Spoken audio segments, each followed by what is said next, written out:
says, she tells your baby, and then you have a dedication. Can I read it? Sure. It says to Edgar, your husband. Yeah, I have to do that. Who made this book happen. And to Johnny Carson, who made it all happen. For decades, a seat across from Johnny Carson meant you had officially arrived. The Tonight Show wasn't just late-night television, it was Hollywood's final stamp of approval. But that same couch came with rules, unspoken boundaries, and very little room for mistakes. This is a look at 10 celebrities whose time with Johnny Carson didn't elevate their careers. It derailed them. 1. Joan Rivers. Sit by the window, you see the earth. You sit by the aisle, you see the moon. There is no Joan Rivers wasn't just some random comedian who appeared on The Tonight Show. She was Johnny's protege, his chosen one, the person he literally groomed to take over when he wasn't around. She guest hosted the show over 90 times. 90 times. That's not just a friendship. That's a professional marriage. Think about what that means for a second. In the cutthroat world of 1970s and 80s television, Johnny Carson handpicked Joan Rivers to sit in his chair when he took vacation. This wasn't like today where guest hosts are just filling time. Back then, The Tonight Show was everything. It was the only game in town. And Johnny letting you host his show? That was like being anointed royalty. He was basically telling America, this person right here, they're the real deal. Pay attention. Joan understood this. She knew exactly how lucky she was. Every time she sat behind that desk, she was building her brand, her credibility, her future. Carson was opening doors for her that nobody else could open. He had made her a star. Without Johnny, Joan Rivers might have stayed a struggling comedian doing small clubs and hoping for her big break. But here's where it gets messy. In 1986, Fox came knocking with an offer Joan couldn't refuse. Her own late-night show that would air directly against Carson. Now, in the entertainment world, there's this unspoken rule. You tell your mentor before you make a move like that. Common courtesy, right?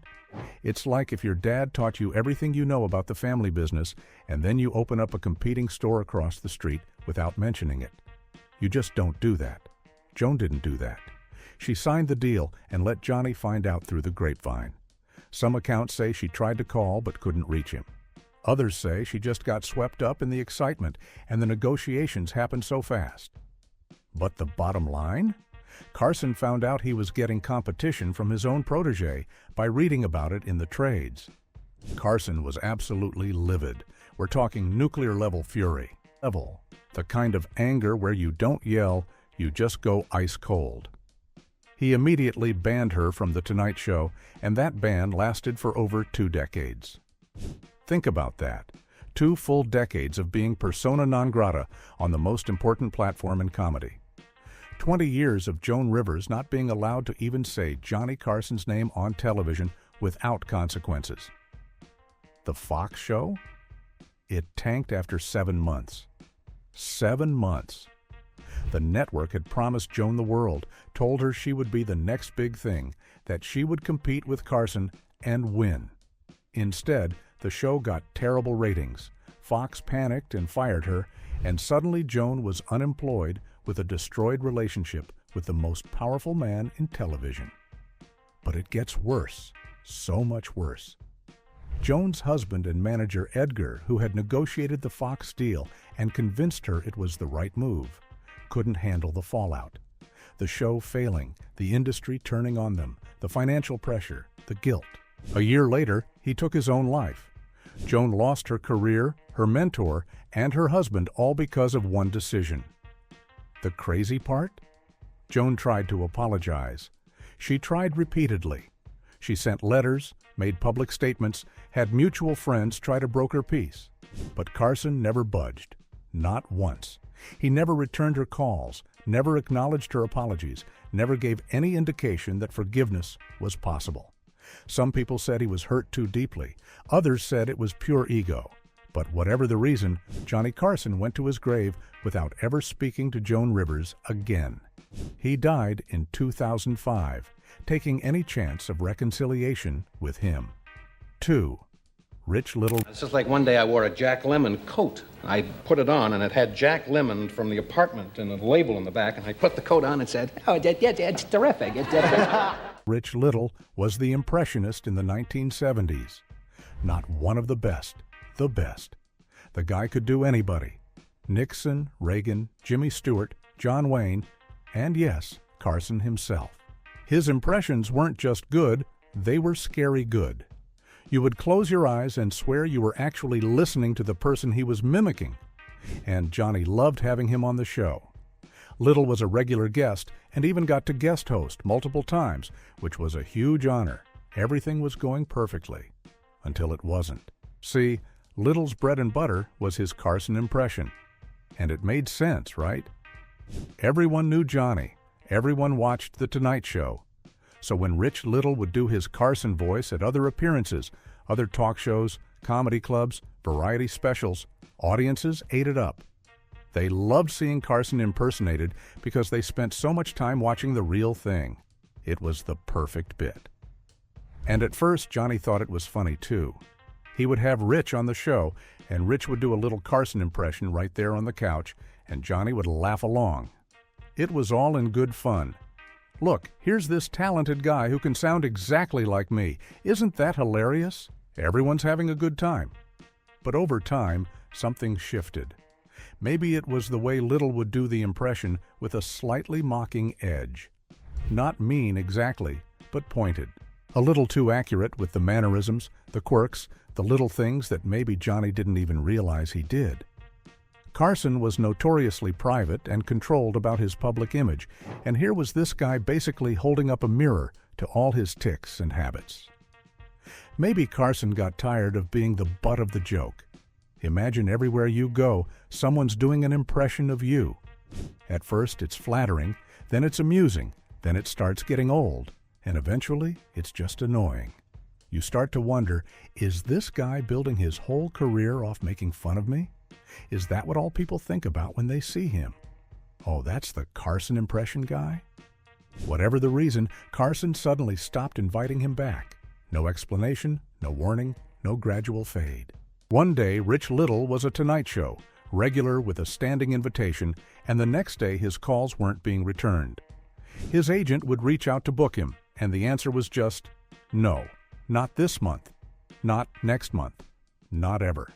3. Lola Falana. Last year was tough on me trying to keep up with myself. You made too many resolutions and you feel guilty that you don't keep Suggestion box. See, that's not so finalized. Yeah. Lola Falana was a powerhouse in the 1960s and 70s, and when I say powerhouse, I mean the woman could do everything. Singer? Check. Dancer? Absolutely. Actress? You bet. Comedian? When she wanted to be. She was one of the first black women to really break through in Las Vegas, commanding huge salaries and selling out shows in venues that had barely started letting black performers through the front door a decade earlier. She was gorgeous, talented, charismatic, and she had that special something that made audiences pay attention. Naturally, The Tonight Show wanted her. Getting Lola Falana was a coup. She brought energy, star power, and variety to the show. She could do a musical number, sit down for an interview, and make jokes with Johnny. She was the complete package, and she was great on the show. Audiences loved her energy, her talent, her charisma. She would perform a song and bring the house down, then sit on the couch and charm everyone with her stories. Johnny seemed to enjoy having her on. Everything was going exactly as it should. But Lola had this problem, if you want to call it that. She was honest, maybe too honest for television in that era. During one of her appearances, she started talking openly about race relations in America and the entertainment industry. And this wasn't the careful, diplomatic kind of discussion celebrities usually have, where they acknowledge problems exist, but don't really say anything that might make people uncomfortable. Lola didn't hold back. Johnny tried to steer the conversation back to safer ground, but Lola wasn't done. And to make matters worse from Carson's perspective, Lola was romantically linked with Wayne Newton, another Carson favorite who would later have his own falling out with Johnny. The association didn't help. It was like everything about Lola was suddenly becoming complicated when Johnny preferred his show to be simple, fun, easy. After that appearance, the phone stopped ringing. No more Tonight Show bookings.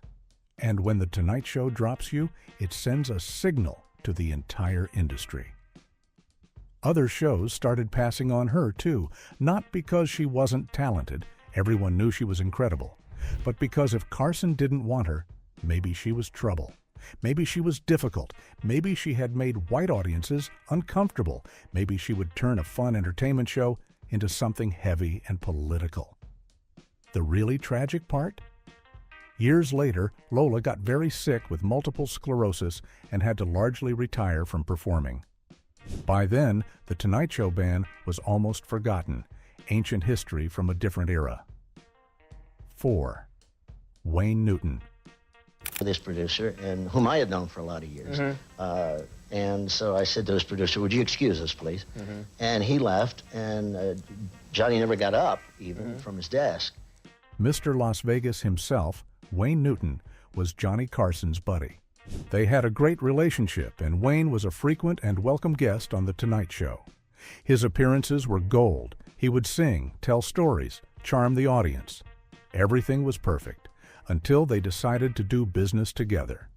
The details are a bit murky, but apparently Carson and Newton got involved in some kind of business venture or investment deal. Things went south, money got complicated, feelings got hurt. And suddenly, Johnny started making jokes about Wayne on the show. Not friendly ribbing, but pointed, somewhat mean-spirited jabs that made Newton look bad. Wayne stopped getting invited back. The man who had been a regular guest, who'd helped boost ratings, was suddenly frozen out. And Carson's public mockery of him sent a message to the industry. Wayne Newton is not in favor. Now, Newton's career was big enough and established enough that it didn't completely tank. He was already the king of Las Vegas, and that wasn't going to change. But his presence in mainstream media, his ability to cross over into broader entertainment opportunities, that definitely took a hit. Television producers noticed. Booking agents noticed. If Carson has a problem with you, maybe we should be careful. The lesson here? Never mix business with your talk show host friendships. It rarely ends well, and when you're dealing with someone as powerful as Johnny Carson, it can seriously damage your career. 5. Uri Geller. Do things and have them happen. And many times nothing really happens. Right. And it doesn't matter if I'm in front of 3,000 people or 10 people, I do my best. This one is legendary in television history. Uri Geller, the Israeli psychic and spoonbender, was a huge deal in the early 1970s. He claimed to have genuine psychic powers. He could bend spoons with his mind, read people's thoughts, all that paranormal stuff. And people believed him. He was getting massive media attention worldwide.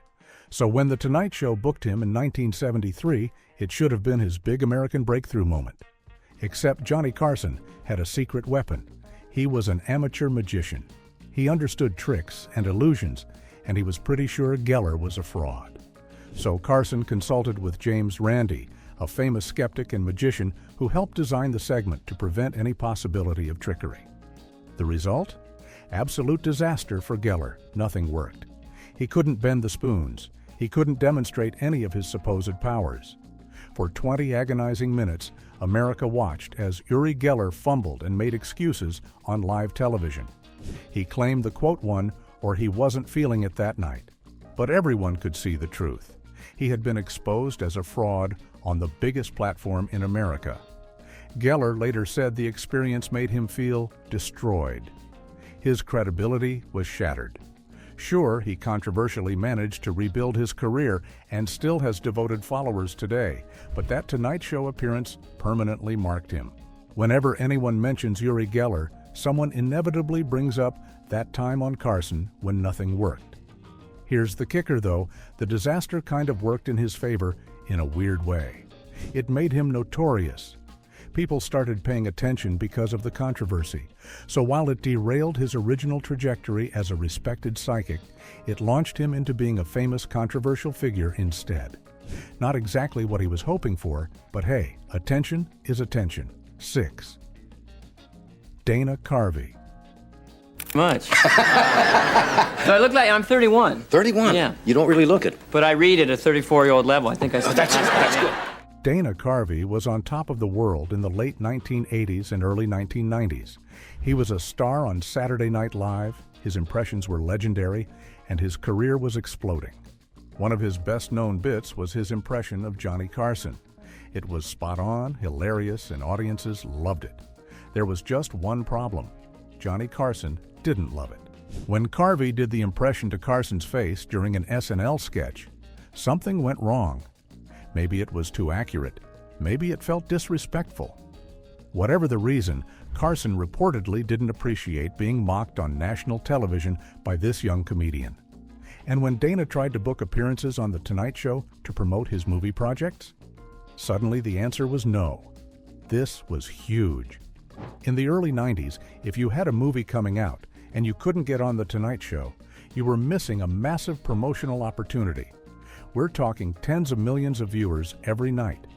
Being shut out cost Carvey enormous exposure during crucial career moments.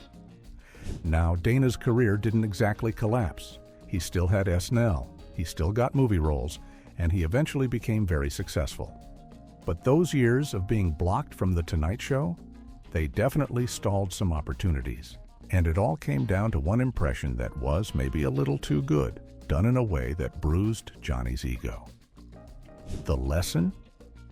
Even if you're talented enough to perfectly mimic the king of late night, maybe don't do it directly to his face. Some people don't appreciate being reminded they have mannerisms and quirks. 7. Bob Hope. I was in Hays, Kansas. Do you know where that is? Well, Hays, Kansas is where the University of Kansas has a branch. It's like Santa Barbara here for you, you know. Right. This one's a bit different because Bob Hope was already a massive legend when things got awkward with Carson. But the story is still worth telling because it shows how even the biggest stars weren't immune to Carson's influence. Bob Hope had been appearing on The Tonight Show for years. He was American royalty, a beloved comedian who'd entertained troops, starred in movies, and basically defined entertainment for an entire generation. But as he got older, his appearances started becoming uncomfortable. Hope was clearly dealing with age-related issues. His timing was off. He'd forget jokes. He'd tell stories that didn't quite land anymore. It was painful to watch, honestly, like seeing your grandfather try to be funny at Thanksgiving dinner and not quite pulling it off. Carson started making jokes about Hope behind his back and even to his face. Nothing outright cruel, but definitely pointed. There were these awkward moments where you could tell Johnny was sort of cringing at Bob's performance, but trying to be polite. The respect was still there, but the professional admiration had faded. This didn't quote for Bob Hope's career. The man was too legendary for that, but it definitely tarnished his reputation during his final years. People started remembering those awkward Tonight Show appearances instead of his glory days. It was sad, really. A reminder that sometimes staying in the spotlight too long can undo decades of goodwill. The real derailment here was Hope's legacy. Instead of retiring gracefully, he kept appearing, and Carson's barely hidden discomfort signaled to audiences that maybe it was time for Bob to hang it up. 8. Dick Shawn. Oh, it's 6,300. Yeah. And they asked me 63,000. No, what am I talking about? No, 6,300. 6,300. Yeah, that's right. Like, forget. Numbers are so impossible for me. Dick Shawn was a wild, unpredictable comedian, and that's putting it mildly. He was known for his bizarre avant-garde performances that sometimes crossed the line from comedy into pure chaos, which is probably why his Tonight Show appearance became the stuff of legend. According to multiple accounts from Tonight Show insiders, Shawn didn't just perform during his segment. He literally tore apart the set. We're talking physically dismantling pieces of the stage, throwing things around, creating absolute mayhem on live television. It was supposed to be performance art, a statement about something or other, but mainly it was just destruction. Carson was not amused at all. Johnny liked controlled chaos, the kind where everyone knows it's an act and there's a punchline at the end. But actual chaos? The kind that costs money to fix and throws off the entire show's timing? That was a hard no. Dick Shawn never got another invitation to appear when Carson was hosting. He did show up on episodes with guest hosts, but Johnny personally blacklisted him from his own shows. For a comedian trying to maintain national relevance, being banned from The Tonight Show was a death sentence for your mainstream career. Shawn continued working in theater and smaller venues, but he never got back that big platform. He actually died on stage during a performance in 1987, which is both tragic and somehow fitting for a performer who was always pushing boundaries.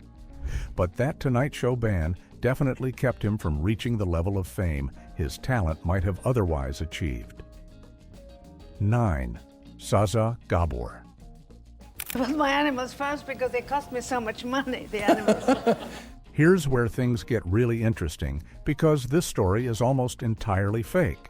But the fact that everyone believes it happened tells you something about the power of Tonight Show mythology. The story goes like this. Zsa Gabor was on The Tonight Show with her cat on her lap. She supposedly asked Carson, and Johnny, quick as lightning, responded. The audience erupted. It became legendary. The end. Except it never happened, at least not on The Tonight Show. The joke existed in various forms before, and somehow it got attributed to Carson and Gabber and became this piece of television folklore that everyone swears they remember seeing. But here's the twist. Even though it didn't happen, the story became so widespread that it actually affected Zsa's career. She became known as that actress from the Pussy joke, more than for her actual work. Producers started seeing her as a punchline, someone to book for shock value rather than legitimate talent. The fake story overshadowed her real accomplishments. Jane Fonda even asked Carson about it on his show in 1989, and Johnny had to set the record straight, but by then the damage was done.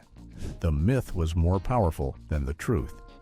Zsa's career trajectory shifted from serious actress to professional celebrity and tabloid figure, partly because of a joke that never even happened. It's a weird form of career derailment, being defined by a moment that existed only in collective imagination, but had very real consequences for how Hollywood viewed you. 10. Charles Grodin. Right, so if you ask me what I'm up to, I'm not going to answer because I'm not going to make a fool of myself and watch you go to sleep as I answer the question. Charles Grodin might be the most interesting case on this list because his Tonight Show appearances were so uncomfortable that they became legendary, but not necessarily in a good way. Grodin developed this persona where he would appear on the show and basically seem rude, dismissive, and confrontational with Carson. He'd complain about the show, argue with Johnny, refuse to play along with bits. It was supposed to be a comedy, this meta-commentary on talk show conventions, but it didn't always come across that way to audiences. Sometimes Grodin was so committed to the bit that people couldn't tell if he was joking or genuinely being an asshole. Carson himself sometimes seemed uncertain whether to laugh or be genuinely offended. The awkwardness was palpable. And here's the thing. While this made Grodin somewhat notorious and cult audiences loved the weirdness of it all, it also made mainstream Hollywood nervous about him. Producers would watch these appearances and think, is this guy going to be difficult to work with? Directors worried about his attitude. The persona he created for comedic effect started affecting his ability to get cast in major projects. Grodin continued working and had a respectable career, but those Tonight Show appearances definitely created a reputation that followed him. He became known as difficult or weird, rather than just being recognized for his genuine talent as an actor and comedian. In later years, Grodin admitted that the bit might have gone too far sometimes, that he had been committed to the concept without always considering the consequences. But by then, the damage was done. His Tonight Show legacy was cemented as that guy who was kind of rude to Johnny Carson, which isn't exactly the career boost most people are hoping for. So there you have it, 10 cautionary tales about the double-edged sword that was The Tonight Show with Johnny Carson. Getting on that couch could make your career, but crossing Johnny, confusing him, or just plain annoying him, that could end everything. The man had power, and he wasn't afraid to use it.